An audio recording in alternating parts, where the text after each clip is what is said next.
Good morning. Elle Ingalls here at pressure-free.com, elleingles.com, ELLE. Hope they're getting that right this morning. Let's see, I need to get rid of that. And welcome to episode 13.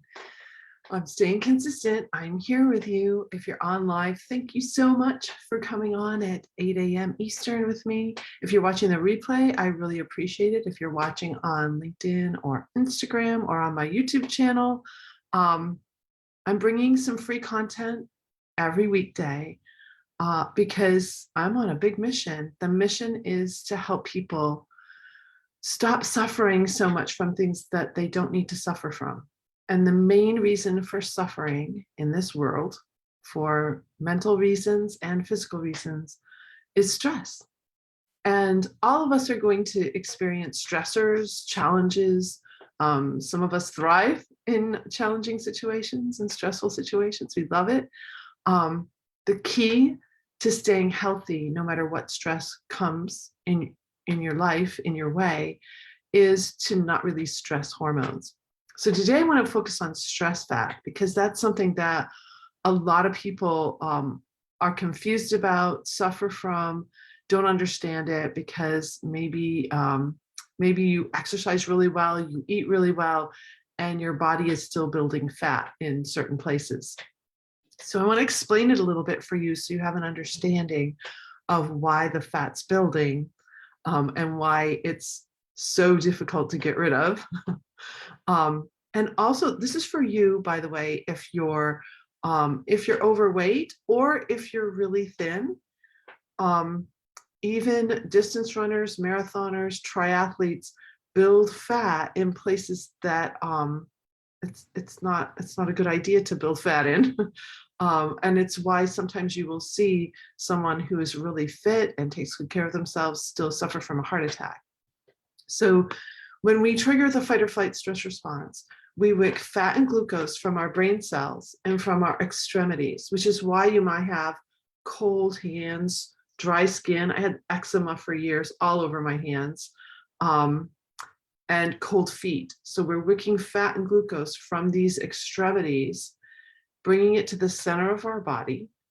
And most of the time that we're triggering fight or flight, we're not actually in a space where we're then going to fight violently or run away. You might just be sitting in your car or sitting in an office, sitting on your sofa. So you're not using up the fat and glucose that came into your bloodstream to support fighting or running away. So what does it do? It starts to lodge in our abdomens because it's brought to the center of our body. So I used to have bands of stress fat on the upper layers of my ribs so that as a distance runner, I really didn't have a waist. There were little bands of fat that built there. Also lodges in your arteries, builds in your arteries because it's just all coming here and sitting here. This is really important to know because that's why, in fact, that stress is called the silent killer because it builds over time and you don't even realize it. Especially if you're someone who's really fit, you think you're taking good care of yourself, but you're missing one leg of the stool. You've got the nutrition, you've got the exercise, but if you don't have this piece, the releasing of stress hormones, then your stool is tipping. So there's a couple things then happen. So when we trigger the stress response, we also shut down our digestive system. You may notice this as dry mouth. So if your mouth is dry a lot, or you have mouth sores, anything going on here, or your stomach feels weird, you feel nauseous, or you have a stomach disorder or issue, it's because your digestive system is going to slow down or stop every time you trigger fight or flight. So now you're not digesting your food properly, and now some of that's going to turn to fat also. Another thing that happens is a little while later, the second flood of hormones goes out to fix the brain cells and your extremities. So it has a good purpose.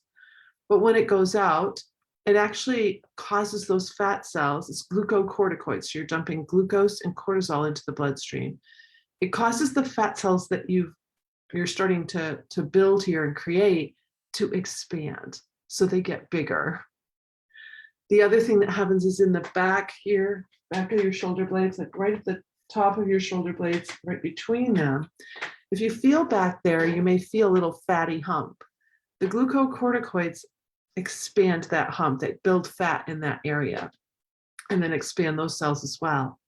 I have theories. My theory is that these fat stores are happening very purposefully in the center of our body and right here, because if we are truly under attack and we have to wait out for months in a cave or weeks in a cave, we can't get to food very well, then we have a fat store to serve our brain because our brain needs a lot of fat. And we have a fat store to use when we're not able to get to food. So that's my theory about why it lodges where it does in the human body. I think it's just important, first of all, to understand the physiology. Like, why is this happening? There's a fourth effect I forgot. That is that your thyroid gland is going to get very confused when you're in fight or flight. It actually suppresses when the second flood goes out. So your thyroid gland is your body metabolizer.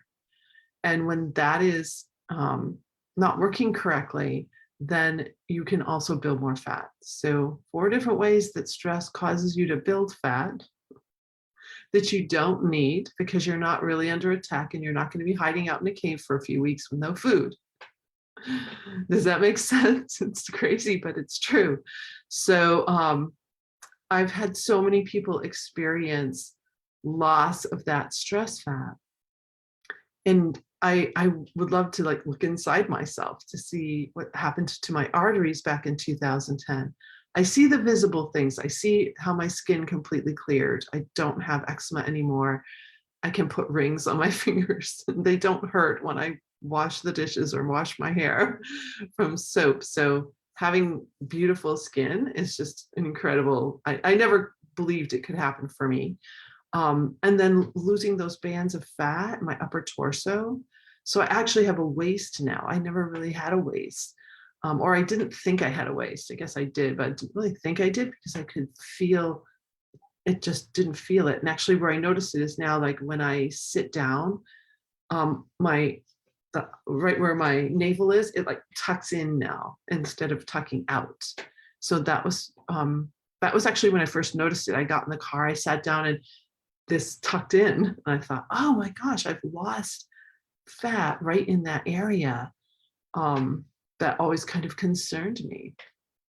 So if you have a concern about stress fat, if you don't like how it feels or how you feel in your body when you have this extra fat, and you're also concerned about the fat that might be building up in your arteries, let's please have a conversation.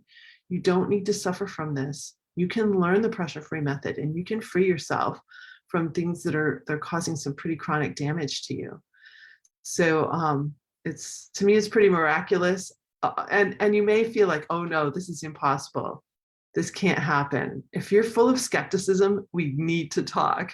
I love it when my clients come to me and they're so skeptical that anything could help them.